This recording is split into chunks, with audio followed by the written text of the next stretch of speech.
Когда я только-только познакомился с пост-роком и показал его своему хорошему товарищу Лехе, Леха, привет, если ты это смотришь, он прослушал какую-то композицию, а я весь такой под впечатлением говорю ему: ну чё, как тебе? Он говорит: Андрюха, это очень круто, а когда петь-то начнут?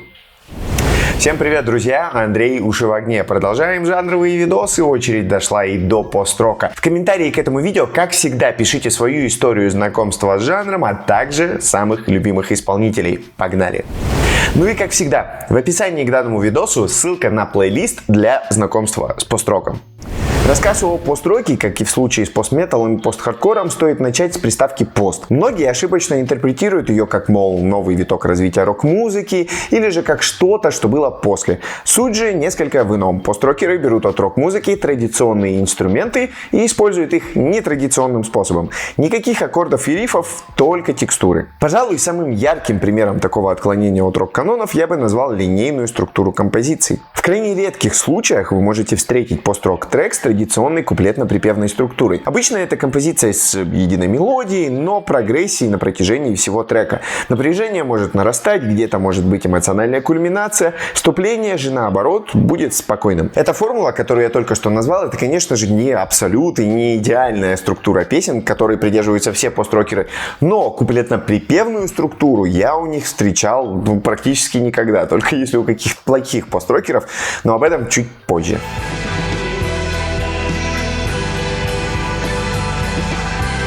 Корни жанра лежат, конечно же, в инди-музыке. В пост-роке всегда было намешано очень много всего. Тут тебе и джаз, и авангард, и прок, и крауд, и электроника с эмбиентом, математика, психоделика и куча чего еще. Правда, этот жанр иногда принимает такие причудливые формы, что у многих музыкальных критиков это вызывало сильнейший внутренний конфликт. Что же до родоначальников, то серьезное влияние, по мнению тех же критиков, оказали несколько пластинок и коллективов. Кто-то говорит, что альбом Дэвида Боуи «Low» 1977 года можно было бы назвать первым пост-рок альбомом, кто-то же заявляет про влияние Public Image Limited, The Velvet Underground и даже Talk Talk. Но одним из первых пост-рок инфлюенсеров я бы назвал пост-хардкорщиков из Slint, максимально приблизившихся к тому, как зазвучал пост-рок в середине и конце нулевых. Кто-то умудрился даже назвать их прото-пост-роком.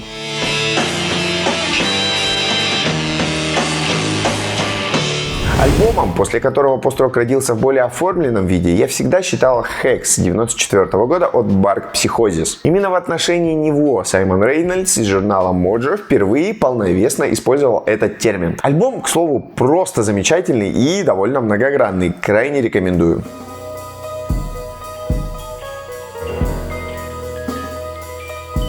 Друзья, у альт-бенда Элиси вышел в свет второй альбом, названный More. По звуку Элиси это альтернативный рок с духом поп-музыки и экспрессивным женским вокалом.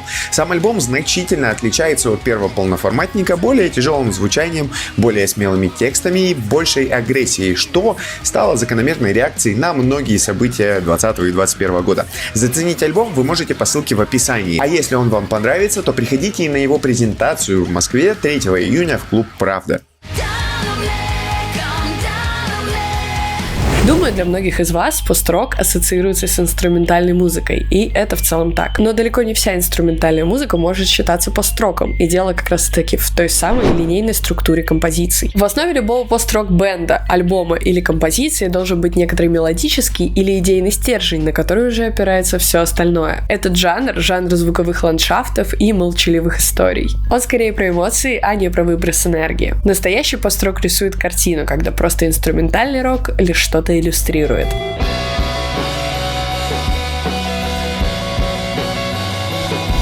Вокал в пост-роке все же иногда встречается, но скорее используется как еще один инструмент, а не способ донесения смыслов. Он вплетается в общее музыкальное полотно достаточно глубоко, служит основной мелодии, аккомпанирует ей, а не задает. Хорошим примером можно считать исландцев Sigur Rós, которые, по сути, изобрели свой язык и назвали его хоплендинг. По сути, это практически тарабарщина, которую многие ошибочно принимают за исландский язык из-за созвучности. На альбоме, который называется вот так, никак. Вообще, например, был пустой буклет, в который слушатель мог записать свои стихи, наделив альбом своими смыслами, когда в самих треках что-то вполне себе пелось.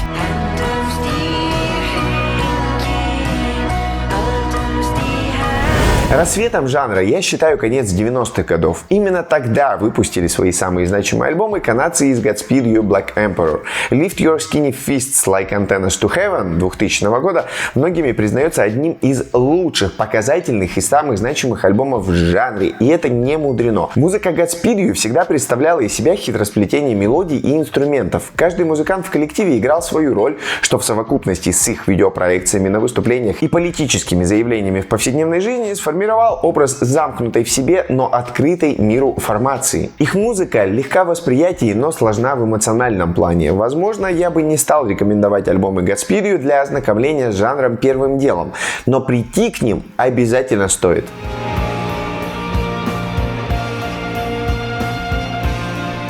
Пик популярности пост-рока в мире пришелся на нулевые годы, и где-то году к 2010-му внимание к жанру понемногу начало угасать. Самыми яркими представителями этой волны пост-рока я бы считал Explosions in the Sky, Mogwai, 65 Days of Static, This Will Destroy You, Do Make Say Think и Mono.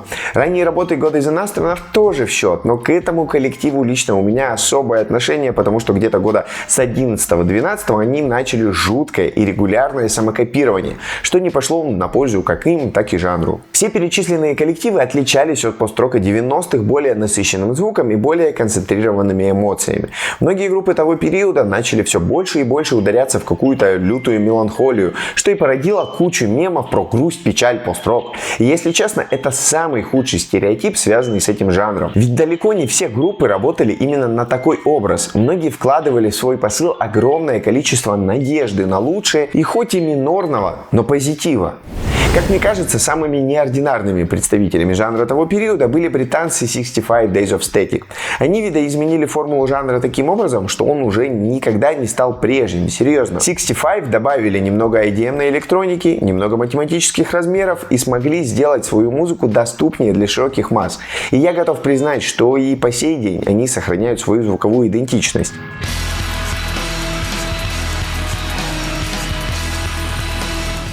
Года так с 12-го и по сей день, по моим ощущениям, жанр находится в упадке.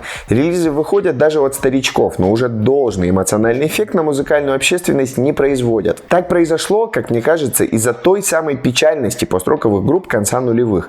Многие молодые коллективы уже росли не на желании экспериментировать и придумывать что-то новое в жанре, а просто хотели подражать той самой грустной группе, с которой началось их знакомство с жанром, так как это резонировало с их внутренним состоянием. В итоге мы получили поток одинаковых по звуку и наполнению групп с эмоциональными взрывами и лютыми кульминациями в песнях, но абсолютно вторичных и похожих друг на друга, как две капли воды. Но не все так печально, и толковые релизы и группы все же иногда попадают в мое поле зрения. Например, я безмерно люблю новозеландцев из Meniscus. Их звук и подход к материалу совершенно особенный. Они взяли лучшее от многих представителей жанра, добавили туда немного своей прогрессивности, гору крутейших западающих мелодий и получили очень эмоциональный, динамичный и максимально верный основному духу пост-рока материал. Для знакомства с жанром в целом я порекомендую вам первым делом оценить их альбом War of Currents 2011 года. Он невероятный от первой до последней секунды. Таких записей очень мало, поверьте мне.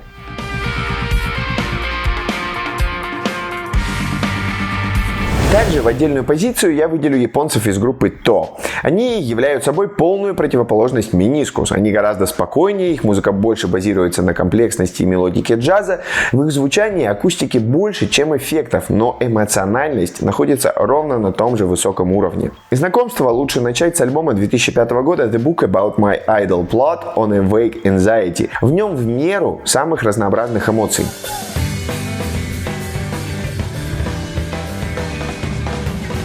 Давайте немного поговорим и про пост-рок в России. Википедия гласит, что в далеком 1989 году джазовый саксофонист Алексей Козлов основал так называемую ассоциацию пост-рок, куда вошла его группа «Арсенал», а также коллективы «Вежливый отказ», «Ночной проспект», «Лунный Пьеро» и горка других. Этот факт довольно активно растиражировали по всему интернету, но суть как бы в том, что это просто интересное совпадение названий, хотя посыл об идейности жанра Алексеем Козловым был заложен идентичный. Группы же по сути играли привычный для мира, но непривычный для страны авангардный или прогрессивный рок. К сожалению, что-то любопытное там откопать мне оказалось довольно сложно. Но в начале и середине нулевых внезапно построковая сцена начала себя отлично чувствовать и в нашей стране. Пост-рок — это, пожалуй, редкий жанр, который, по моим собственным ощущениям, у наших парней получался едва ли не лучше общемировых. Да, он был особенным, с оглядкой на других исполнителей, но он был отличным. Я уже делал видео с топом лучших пост-рок групп из Российской Федерации. Посмотреть его вы можете по ссылке в подсказках. Но, чтобы не быть голословным, я просто упомяну коллективы «Босх с тобой», Silent Skid, ранние работы Everything is Made in China и Mooncake. Из современных Джамби и 417.3. К сожалению, в 10, 11, 12 годах жанр постигла та же участь, что и на Западе, поэтому выделить больше групп из этого периода мне довольно сложно. Но особое внимание я уделю группе «Белые флаги зажигайте медленно». Если вы в 2008-2009 году перешагнули планку полового созревания и вовсю копались в собственном романтизме, то почти наверняка слышали этот практически таинственный коллектив. На их счету всего один полноценный альбом с витиеватым названием, в котором настоящих треков не более половины.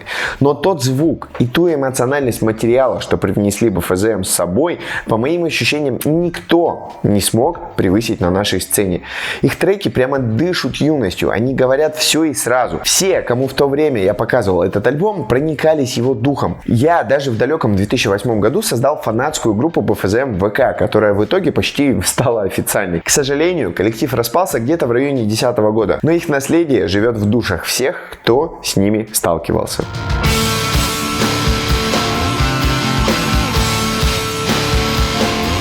Короче говоря, друзья, пост-рок в свое время для меня был довольно важным и значимым жанром. Он открыл мне много интересных групп, коллективов и эмоций, но также быстро он успел мне и надоесть из-за потока вторичных групп.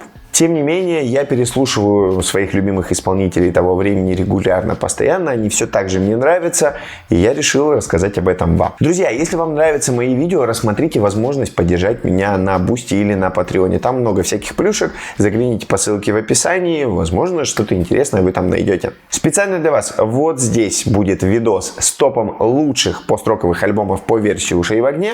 А вот здесь будет такой же видос, но с топом лучших отечественных пост-рок альбомов. На этом все. С вами был Андрей, Уши в огне. До встречи в следующих видео. Пока-пока.